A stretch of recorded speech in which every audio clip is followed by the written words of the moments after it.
Hi guys, in this video I'm going to show you how I made the Thanksgiving turkey cake. I made this one in a Facebook Live earlier in the week, so this is a slightly sped up version of that video. So we started with some icings. Now I used a flavoured one, I actually used gingerbread. I know the orange colour that I put in doesn't make it look like gingerbread flavour, but it is. And I've just got a 6-inch chocolate cake, so just a chocolate sponge cake. It's partially frozen because I wanted it to still be quite firm when I cut into it. So I'm just putting my buttercream into the middle.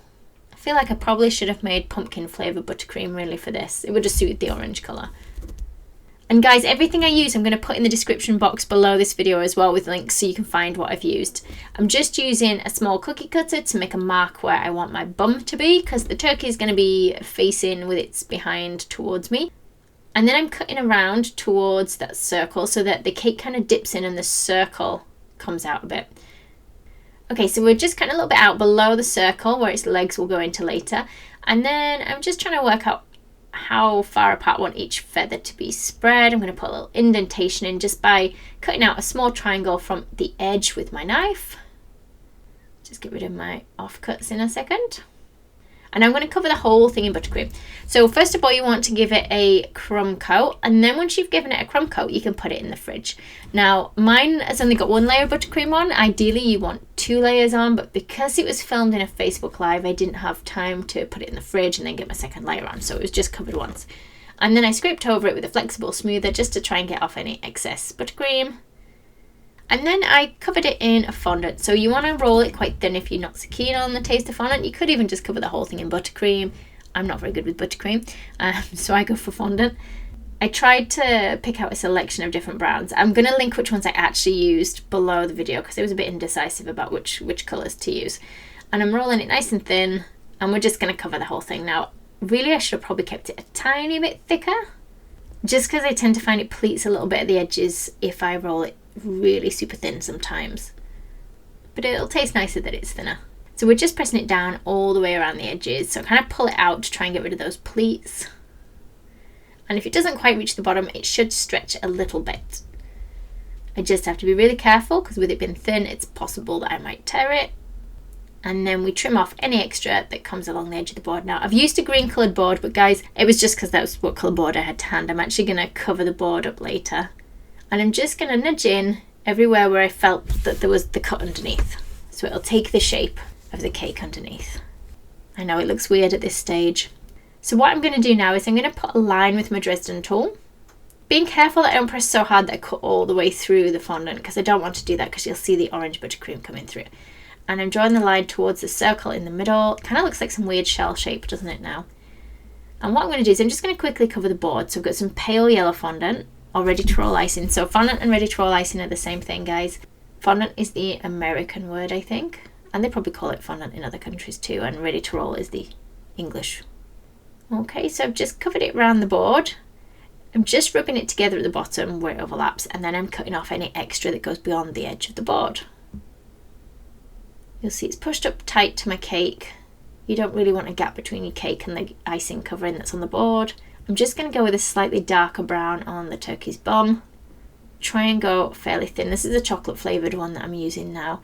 I want like tiny little feathers peeking out just from around the bum, so I'm just going to use a small circle cutter. Remember guys, I'll put links to everything I've used below the video as well so you can see exactly what I've used. And I'm just going to put these all the way around that circle.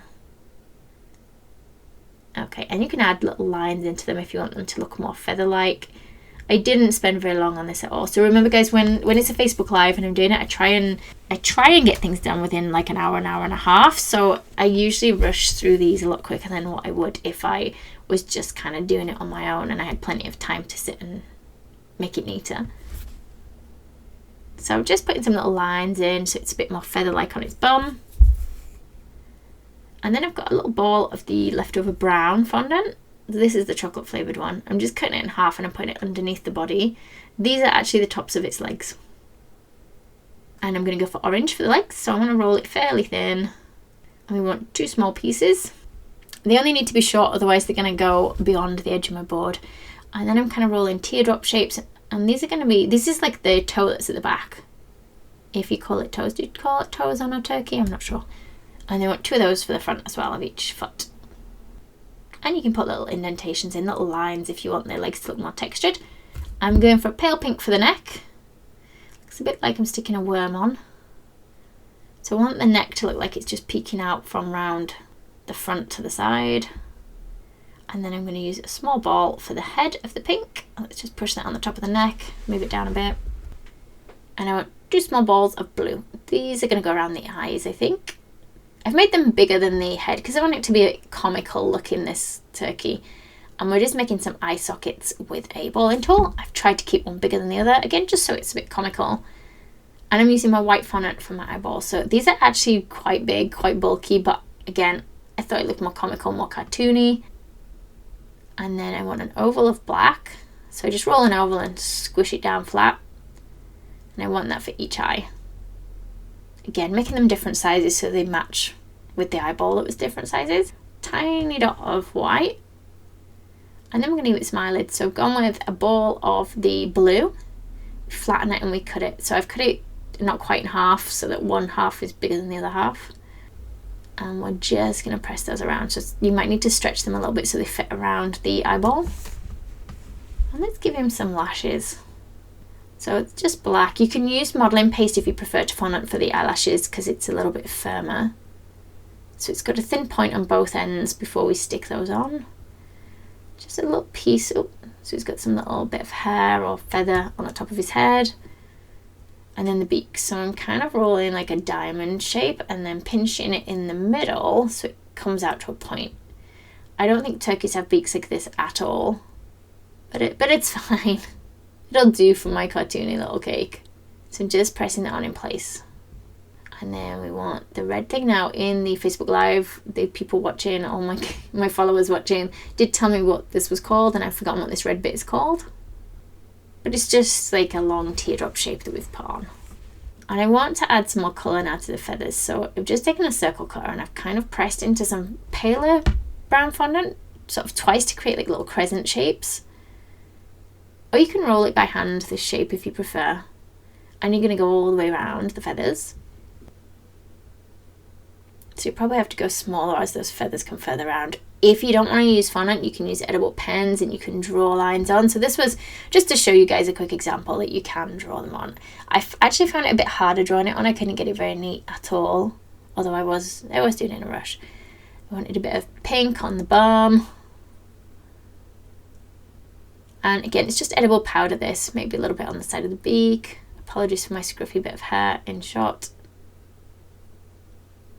And for the feathers, you can play around with the different colours. So I added a bit of white, just because all the brown on the bum and the feathers looked fairly plain. So, and I think birds' feathers usually have a couple of different colours in them anyway, don't they? And you're just going to do this all the way around. You can put as many colours on as you want. You could even change this into a peacock. You know, if you wanted like blues and greens in the tail, it would be nice as a peacock cake as well. And then I added a bit of lettering. Now I used my Sweet Stamps lettering for this. And I just placed the letters on. So they're like little plastic letters, but you don't leave them on the cake. You press them into the fondant on the board so it leaves an indentation. And then when you remove them, you paint into the indentation so you can see it. And when I did the Facebook Live, some of you guys suggested that I write my eyes are up here, ladies. So that's what we wrote. But I did, because it took me a while to put the writing in, I actually finished that off camera so you guys don't see me doing the whole bit of writing. And I just used my chocolate filled like little sugar pearls just for adding a bit of decoration to the board. So I tried painting the writing in white and I used the edible powder mixed with dipping solution, which is like clear alcohol, and the alcohol evaporates. So I painted it in white. This was before I'd finished doing all the text and the writing, and then afterwards I decided that it would look better in gold. So you'll see in the finished photo I changed it to gold paint rather than white. I just thought it looked a bit nicer. So I'm just putting a little patch of the dark brown under the bum because it was pale brown, or the paler brown just under there, and it wasn't quite looking right. So we just put it just underneath there, just to neaten it up a bit. Another little teardrop of red, this time kind of under the neck, or under the chin and along the neck. And then I think maybe a bit of blue on the feathers so that it ties in with his eyes. Bit of green dust on the board, just around the feet area, I think. So when I say dust, it is still the edible food dust. Remember, links will be below the video, guys, if you want to see which ones I've used. So there he is without the rest of the wording. So I'll put up a picture of him finished, and you guys can then see the wording that I added at the end, and I painted it gold. So thank you for watching. Don't forget you can catch my Facebook Lives at 10:30 every Tuesday morning over on my Facebook page as well, and that's UK time, 10:30. Hope to see you then. Bye. If you liked the video, be sure to hit the thumbs up button and leave me a comment below. You can see more of my tutorials by clicking on the images on screen now. If you haven't already, make sure you click the subscribe button to stay up to date with my future tutorials. There are also links in the description box below where you can find me on Facebook, Instagram, and more.